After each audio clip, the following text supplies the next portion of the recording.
రెండో రోజు పర్యావరణం COP30 గ్లోబల్ హెల్త్ అంశాలపై చర్చలు జరుగుతున్నాయి. బ్రెజిల్లో జరుగుతున్న ఈ సమావేశంలో ప్రధానమంత్రి నరేంద్ర మోదీ పాల్గొని ప్రసంగించారు. మోదీ మాట్లాడుతూ గ్లోబల్ సౌత్ వాయిస్ను బలోపేతం చేయాలని బ్రిక్స్ దేశాలను కోరారు. గ్లోబల్ సౌత్కి సుస్థిర అభివృద్ధిలో పర్యావరణ ఆర్థిక సహాయం, సాంకేతికత అందుబాటులో ఉండాలని పేర్కొన్నారు. 20వ శతాబ్దంలోని గ్లోబల్ సంస్థలు 21వ శతాబ్దపు సవాళ్లను ఎదుర్కోలేవని, భద్రతా మండలి, IMF, ప్రపంచ బ్యాంక్, WTO వంటి సంస్థలు సంస్కరణలు చేపట్టాల్సిన అవసరం ఉందన్నారు. భద్రతా మండలి సంస్కరణల అవసరాన్ని సదస్సు డిక్లరేషన్లో పేర్కొన్నందుకు నాయకులకు ధన్యవాదాలు తెలిపారు. మరోవైపు ఉగ్రవాదం మానవాళికి పెనుముప్పని, పహల్గాం ఉగ్రదాడి భారత్పైనే కాక మానవాళిపై జరిగిన దాడిగా మోదీ అభివర్ణించారు.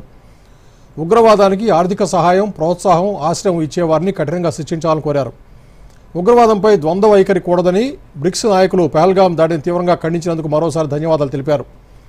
ఉగ్రవాదంపై జీరో టాలరెన్స్తో బ్రిక్స్ దేశాలు గ్లోబల్ పోరాటాన్ని బలోపేతం చేయాలని పిలుపునిచ్చారు.